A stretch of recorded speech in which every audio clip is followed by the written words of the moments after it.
मैंने एक बात कही आपसे कि उन्होंने फिर से अपने पुराने बयान को, जो मेरे हिसाब से कांग्रेस के लिए एक बहुत बड़ा बयान है, और उसको उन्होंने दोहराया है और कहा है कि जो कुछ निर्णय आदरणीय कांग्रेस प्रेसिडेंट लेंगी, कैप्टन अमरिंदर सिंह उसको फॉलो करेंगे।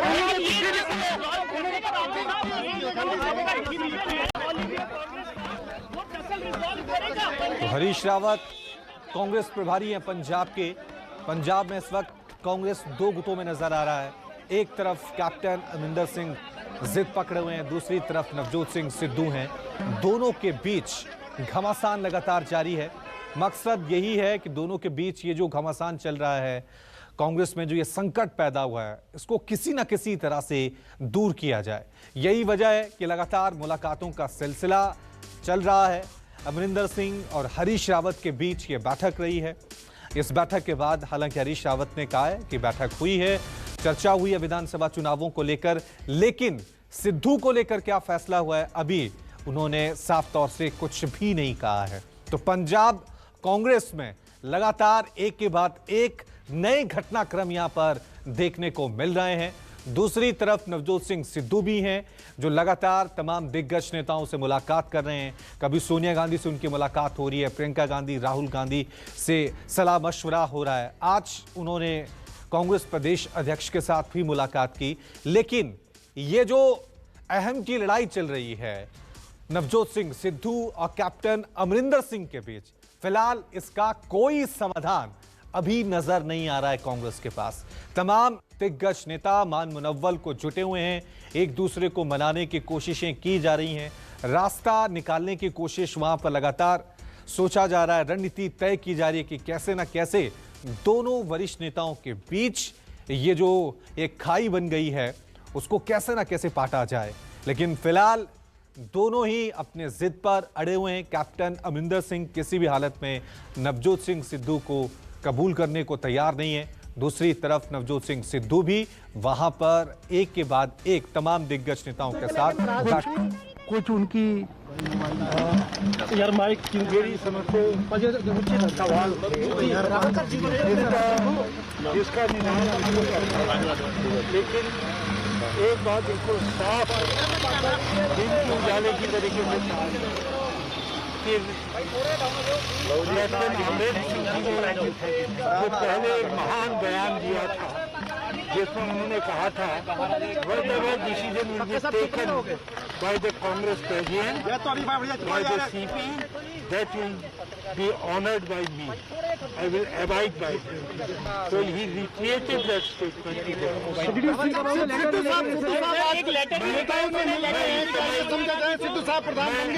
मैं आपसे इससे ज्यादा कुछ नहीं कहूँगा, क्योंकि बाकी सब चीजें आज जहाँ न पहुँचे रवि, वहाँ पहुँचे कवि और पत्रकार।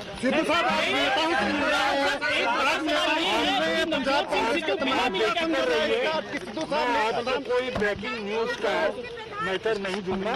मैं जो मैंने कहीं ये शब्द का इस्तेमाल नहीं किया। मैंने एक बात कही आपसे कि उन्होंने फिर से अपने पुराने बयान को, जो मेरे हिसाब से कांग्रेस के लिए एक बहुत बड़ा बयान है, और उसको उन्होंने दोहराया है और कहा है कि जो कुछ निर्णय आदरणीय कांग्रेस प्रेसिडेंट लेंगी, कैप्टन अमरिंदर सिंह उसको फॉलो करेंगे।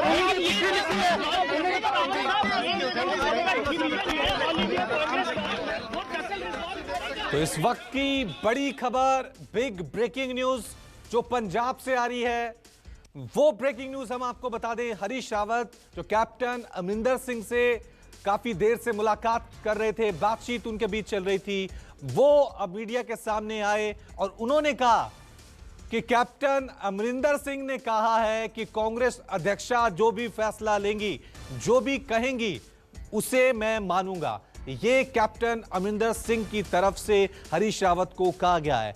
सीधा रुकते हैं हमारे संवाददाता विशाल एंग्रिश का। विशाल, घमासान जो सिद्धू और अमरिंदर सिंह के बीच पंजाब में चल रहा है, आज नए घटनाक्रम में यहां पर नया बयान सामने आया है, जिसमें हरीश रावत कह रहे हैं कि अमरिंदर सिंह ये कह रहे हैं कि जो भी फैसला सोनिया गांधी सुनाएंगी उन्हें वो मंजूर होगा।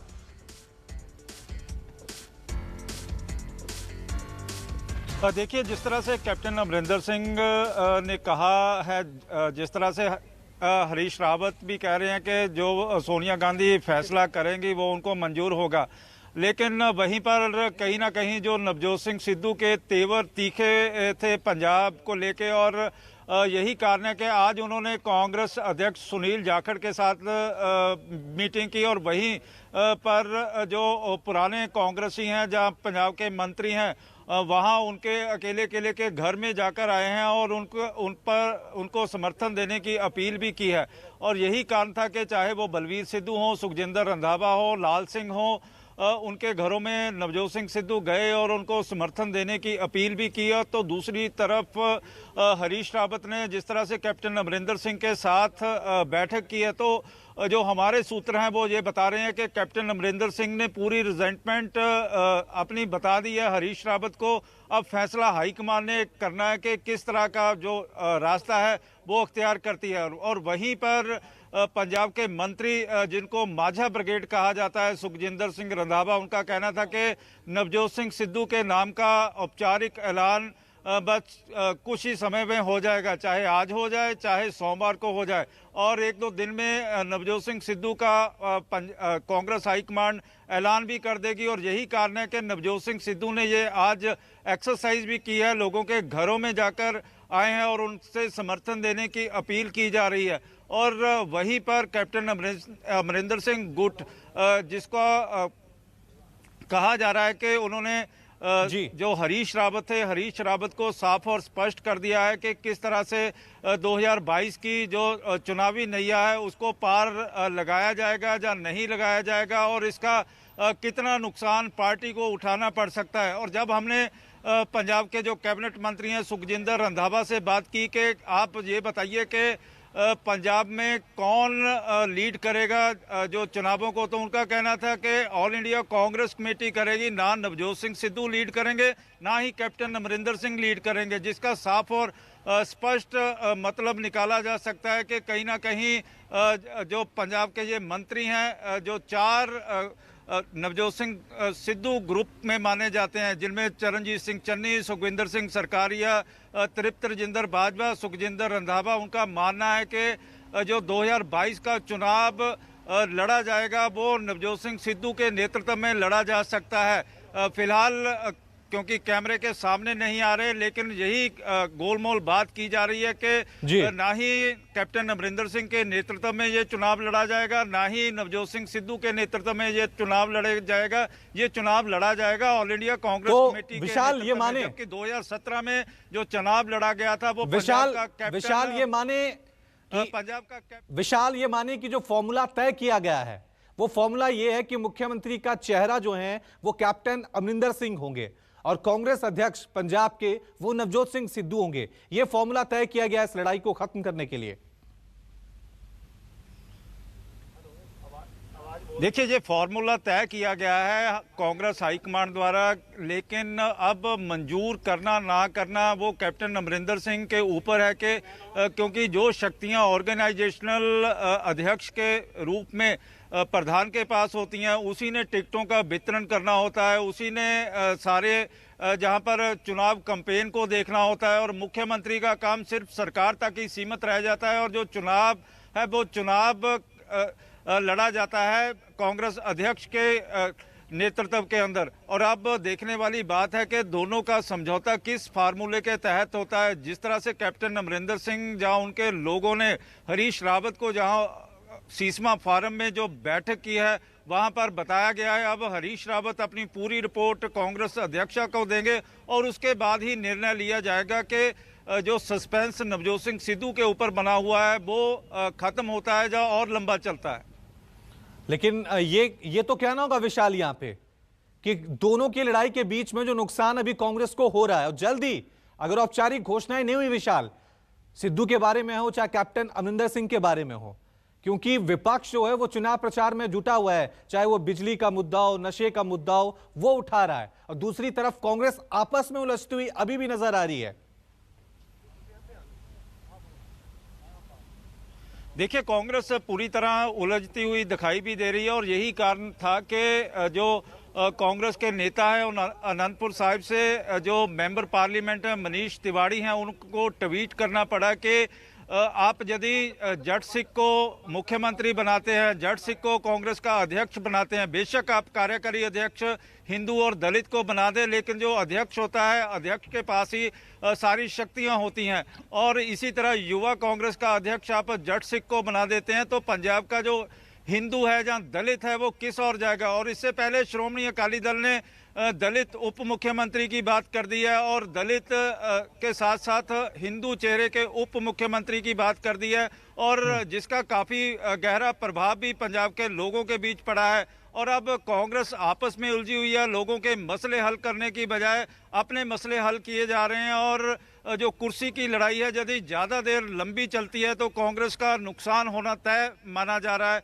जो राजनीतिक विश्लेषक बता रहे हैं। ठीक है विशाल, आप हमारे साथ बने रहें, आपसे हम अपडेट लेते रहेंगे।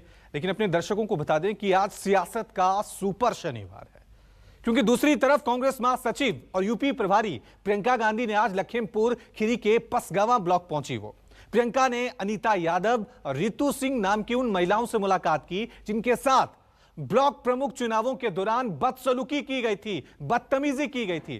प्रियंका ने महिलाओं से उस दिन हुई घटना का पूरा ब्यौरा लिया और उन्हें इंसाफ दिलाने का वादा भी किया। प्रियंका ने यूपी सरकार पर ब्लॉक प्रमुख चुनावों में गुंडागर्दी करवाने का आरोप लगाया। प्रियंका ने कहा कि चुनावों में विपक्षी प्रत्याशियों के साथ बदसलूकी की गई है और उन्हें चुनाव लड़ने से रोका गया है। प्रियंका ने कहा कि यूपी में लोकतंत्र नाम की कोई चीज नहीं बची है। उन्होंने हिंसा वाली सीट अधिकार था कि वो नामांकन पत्र अपना भरें, चुनाव लड़ें, और वो हक उनसे छीना गया है, वो अधिकार उनसे छीना गया है। नामांकन पत्र भरने के लिए गई, आप सोच सकते हैं कि उस समय उनको घेर के पीटा गया, उनकी साड़ी खींची गई, उनके कपड़े फाड़े गए, तो आप सोच सकते हैं कि उन पर क्या बीती होगी। प्रशासन मौन है और ये भी नहीं किया कि जैसे छोटी भी चीज होती है चुनाव में इस तरह की, तो चुनाव रद्द कर दिया जाता है, दोबारा से चुनाव होता है। तो चुनाव दोबारा से क्यों नहीं हुआ है? यहाँ क्यों नहीं हुआ है? क्या इनको अधिकार नहीं है चुनाव लड़ने का? क्या कोई आके 10 गुंडे को लेके मारपीट करके चुनाव जीत सकते हैं? क्या ये है हमारा लोकतंत्र? आज प्रधानमंत्री जी तारीफ कर रहे हैं, प्रधानमंत्री जी यहाँ के कहे कि बधाई दी है पंचायत के चुनाव के लिए, और हर जिले में कुछ ना कुछ हुआ है। कहीं हिंसा हुई है, कहीं बम फूटे हैं, कहीं पे गोली लगी है, कहीं पे मारपीट हुई है, कहीं पे महिलाओं के साथ अत्याचार हो रहा है। मैं मांग करती हूँ कि यहाँ का चुनाव रद्द किया जाए, दोबारा से चुनाव हो यहाँ। और जो इसमें एक हाई प्रोफाइल, जहाँ जहाँ ऐसा हुआ है वो होना चाहिए। उसको दिख रहा है कि चुनाव की ये प्रक्रिया नहीं है कि आप नामांकन पत्र फाड़ें और किसी को मारपीट करके बाहर निकाल दें। उनको दिख रहा है, तो उनकी जिम्मेदारी है कि इसको ठीक करें, दुरुस्त करें, और यहाँ पे जो चुनाव होना चाहिए था वो चुनाव हो। और ऐसा ही हर जगह ऐसा होना चाहिए, जहाँ पे भी ये ऐसी चीज हुई है चुनाव को रद्द किया जाना चाहिए और दोबारा से चुनाव होना चाहिए। और इस वक्त की एक और बड़ी खबर आपको बता दें, एनसीपी प्रमुख शरद पवार प्रधानमंत्री नरेंद्र मोदी से उन्होंने मुलाकात की है। पीएम के साथ शरद पवार की मीटिंग करीब 1 घंटे तक चली है। मॉनसून सत्र से पहले शरद पवार की इस मुलाकात को लेकर कई अटकलें लगाई जा रही हैं। साथ ही महाराष्ट्र की महाविकास आघाड़ी सरकार में चल रही सियासी उठापटक के बीच पीएम मोदी से एनसीपी चीफ शरद पवार की मुलाकात ने हर किसी को चौंका दिया है। महाराष्ट्र के सियासी भविष्य को लेकर भी तमाम तरह की अटकलें लगाई जा रही हैं। चलिए इस खबर पे और ज्यादा जानकारी के लिए अब सीधा रुकते हैं हमारे संवाददाता इंद्रजीत का। इंद्रजीत, शरद पवार और देश के प्रधानमंत्री की मुलाकात, अपने आप में कई तरह के मायने सामने आते हैं। इस मुलाकात के बाद चल क्या रहा है महाराष्ट्र की सियासत में?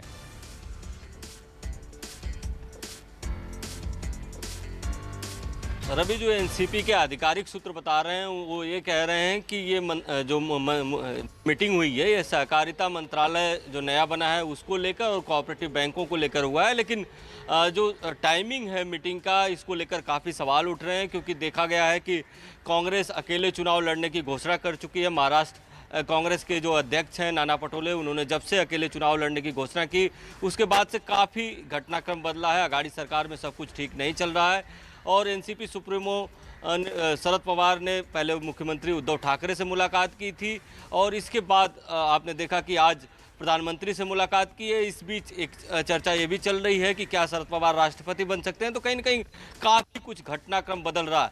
ये भी कहा जा रहा है कि जो कांग्रेस के महाराष्ट्र अध्यक्ष हैं नाना पटोले, उनसे शरद पवार काफ़ी नाराज हैं और उन्होंने जो सीनियर कांग्रेस के लीडर हैं उनसे उनकी शिकायत की है और हो सकता है कि 1-2 दिन में जो सीनियर कांग्रेस लीडर हैं। ठीक है इंद्रजीत, तो साफ तौर से शरद पवार की मुलाकात क्या एक तीर से उन्होंने 2 निशाने किए हैं, क्योंकि राजनीति में दबाव बहुत महत्वपूर्ण है। क्या ये दबाव डालने की कोशिश की जा रही थी इस मुलाकात के जरिए? एक छोटा सा ब्रेक ले रहे हैं, फौरन हाजिर होंगे। आप देखते रहिए न्यूज़ 24।